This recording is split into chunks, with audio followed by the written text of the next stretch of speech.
खटक साहब, आप मुस्कुरा रहे थे, इधर वो बता रहे थे कि आपकी वजह से 4 वज़ीर ख़जाना आपने चेंज किए 42 महीने में और आपने ये मुल्क को मैंने कब अफोर्ड। कहा यार? नहीं, ये भट्ट साहब ने कहा, खटक साहब को। अपना सवाल अपना पूछो यार, ऐसा ये नहीं करो मैंने कहा नहीं, आपने, आपका नहीं कह रहा मैं, नासिर भट्ट साहब ने कहा। शाहिद भाई समझते हैं, ये शाहिद भाई को उनका हकीकत है ना। नासिर भट्ट साहब ने कहा, उन्होंने कहा कि हमारा तो कसूर ही नहीं, हमें तो आप लोगों ने ऐसी लूली लंगड़ी मईशत दी थी, 4 वज़ीर ख़जाना आपने तब्दील कर दिए 42 महीने में, कोई पॉलिसी में आपके कंसिस्टेंसी नहीं थी, तो आपकी वजह से ये बेचारे कि ये क्या करते फिर। बिस्मिल्लाहिर्रहमानिर्रहीम। और सबसे पहले मैं ज़्यादा आज प्रोग्राम इसलिए एंजॉय कर रहा हूँ कि मुझे थोड़ी सी सपोर्ट मिल रही है आपकी साइड से भी, और आप हुकूमत को। सर मैं अभी आपसे सवाल जब करूंगा ना आपकी दाखिली सियासत से, फिर आपने मुझे कहना, जो फवाद चौधरी ने कहा है कि पीटीआई की सियासी कमेटी 2% की कमेटी है, मैंने इस पे भी आना है। नहीं, मुझे कंप्लीट, इन दोनों को गौर से सुन रहे थे और मुझे नहीं सुन रहे। I will be lethal to everyone. खैर, आप करें सवाल करना आपका हक है, जवाब देना हमारा राइट है। पहली बात, एक मिनट ये वाली गुफ्तगू एडिट नहीं होनी चाहिए। बिल्कुल नहीं sir, I will be lethal to him as well. अभी इनके जो थप्पड़ चल रहे हैं पार्टी में और 2% की सियासी कमेटी करार दिया जा रहा है, इस पे भी बात करेंगे, लेकिन पहले ये जरा भुगता लें जो नासिर भट्ट साहब ने कहा। बिल्कुल। 2018 से 2022-23 तक जो हमारी गवर्नमेंट रही, इंटरनेशनली जितने भी आपके इदारे थे, सब ने, मोडीज ने, जितने भी टॉप क्लास के जो फर्म्स है जो इन चीज़ों को इन्वेस्टिगेट करते हैं, आप उनकी रिपोर्ट्स उठा के देख लें, आप IMF की सेटिस्फेक्शन उठा के देख लें, आप वर्ल्ड बैंक के सेटिस्फेक्शन वो उठा के देख लें। कर्ज़ों की बात करते हैं, जब इन्होंने हमें हुकूमत दी 62,000 अरब रुपए इन्होंने मुल्क के ऊपर कर्जा चढ़ाया हुआ था। हमारे दौरे हुकूमत में 32,000 अरब कर्जे हमने इनके वापस किए। हम जब जा रहे थे रिजीम चेंज से पहले, हम 30-32 आपने जब आप आए, आपने पाकिस्तान की तारीख के सबसे ज्यादा कर्जे लिए, आपने तकरीबन 18,500 अरब के करीब कर्जा वापस कितने किया हमने? सुन लीजिए, आपने 42 महीने में, मैंने थोड़ी सी आपकी तारीफ क्या कर दी? नहीं, मैं पूरी बात करूंगा। फिगर झूठ नहीं बोलते, मैं फिगर ही आपको, फिगर झूठ नहीं बोलते, फिगर निकालते हैं। 18,000 फिगर के ऊपर बात कर लीजिए ना खटक साहब।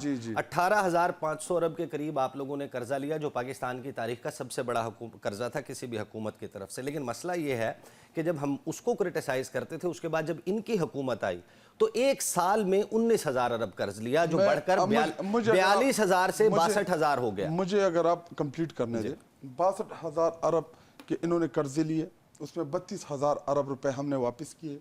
हम जब जा रहे थे 6.2 या 5 पे हम ग्रोथ छोड़ के गए। 31-32,000 अरब डॉलर हम करंट अकाउंट में छोड़ के गए।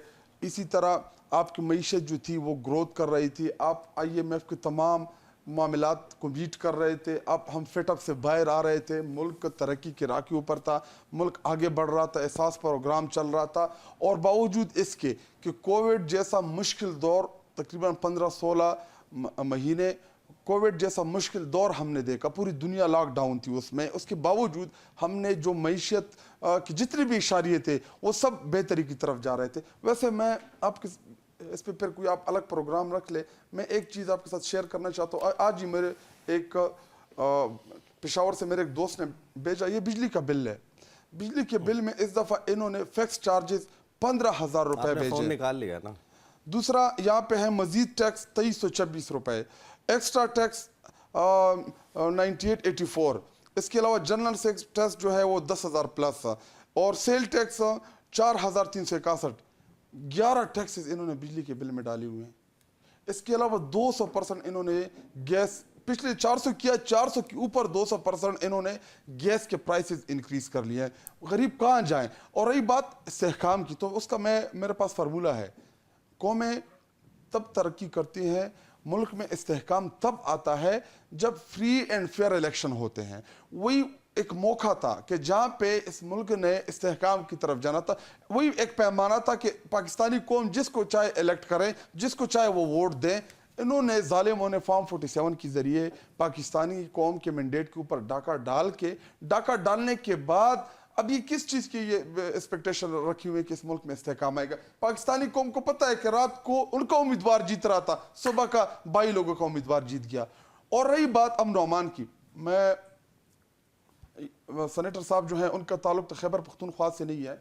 ہم وہ صوبہ وہ خطہ ہے کہ جنہوں نے 2002 9/11 سے لے کر 2017-18 تک جو مشکلات ہم نے دیکھی ہم نعمان کے, جو خودکش دھماکے, جو بم بلاسٹ ہے, جو وہاں پہ ہمارے 72,000 سے زیادہ عام شہری, سیکورٹی فورسز, پولیس, ہمارے مساجد میں ہمارے پولیٹیکل لوگوں کے اوپر ہمارے لوگوں کو وہاں پہ شہید کیا گیا ہے.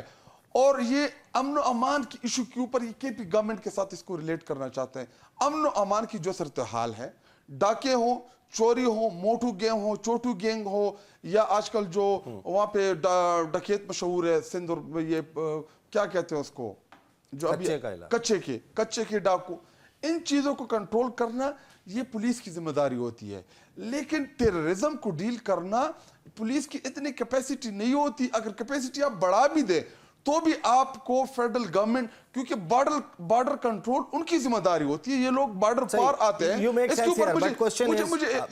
بٹ اس میں معاملہ یہ ہے کہ جب آپ یہ کہتے ہیں کہ یہ معاملہ جو ہے وہ اس میں وفاق کا بھی کردار ہے, تو وفاق نے فورن پالیسی چلانی ہے. یہاں پر اگر افغانستان, آپ کے لیجٹمیٹ کنسرنز ہوں گے, آئی ایگری کہ خیبر پختونخوا وہاں پر جو صورتحال ہے, افغانستان سے در اندازی کا معاملہ ہے, وہاں سے دہشت گردی کا معاملہ ہے, لیکن آپ اس میں بھی تو سولو فلائٹ لے رہے ہیں, پھر آپ وفاق کو ساتھ میں لائیں نا. افغانستان اب وفد بھیجنا چاہتے ہیں, آپ ان سے میں اس پہ جب آپ پہ آرمی چیف بھی آئے, انہوں نے سیکورٹی ریلیٹڈ جو میٹنگ کی, اس میٹنگ میں تمام چیزیں ڈسکس ہوئی کہ افغانستان کے ایشو کے اوپر آپ نے مس کیلکولیشنز نہیں کرنی, کیونکہ ان کی ایک تاریخ ہے. آپ لڑیں گے ادھر, اس کا ریئیکشن آئے گا. ریئیکشن کہاں آئے گا؟ خیبر پختونخوا کے اوپر آئے گا. تو خیبر پختونخوا کی گورنمنٹ چاہتی ہے کہ ہم کوئی ڈیلیگیشن بنائیں, وہ وہاں پہ جرگے کی صورت میں وہاں کے مشران سے ملے. وفاق آن بورڈ ہے اس پر؟ جو پاکستان کے تمام جو میٹر کرتے ہیں وہ لوگ آن بورڈ ہیں. اچھا, وہ لوگ, پھر تو کوئی مسئلہ نہیں ہے نا اگر وہ لوگ آن بورڈ ہیں اور ان کے کہنے پر یہ ہو رہا ہے. وفاق تو بالکل آن بورڈ ہے. وہ جو کے پی کے وزیر نا, وہ باہر آ کے جو اعلان کرتے ہیں وہ آپ سنتے ہوتے ہیں کہ ہم آپ کے ساتھ نہیں ہیں. بھائی اس پہ تو یہ جب ہمیشہ 4 دفعہ میٹنگ کوئی وزیر اعظم نے بلائی, آپ کو یاد ہے نہیں یاد؟ گئے, اسلام آباد میں تنقید برداشت کی, آپ بھی بولے, سب بولے, لیکن گئے. چیف منسٹر کے پارٹ کے اوپر کوئی کمزوری آپ کو نظر آئی؟ وہ نہیں گئے. ان کا کام ہے باہر آ کے بھی یہی اعلان کریں وہاں پہ وہ اپنا موقف پیش کرنا, صوبے کو ریپرزینٹ کرنا, وہاں کے جو وفاق کے ذمے ہمارے رقم ہے, جو پیسے ہے جو دینے ہیں ڈیو شیئر وفاق نے, تو اس کے اوپر چیف منسٹر وہاں پہ بات کرتے ہیں. وہ ضرور ہے.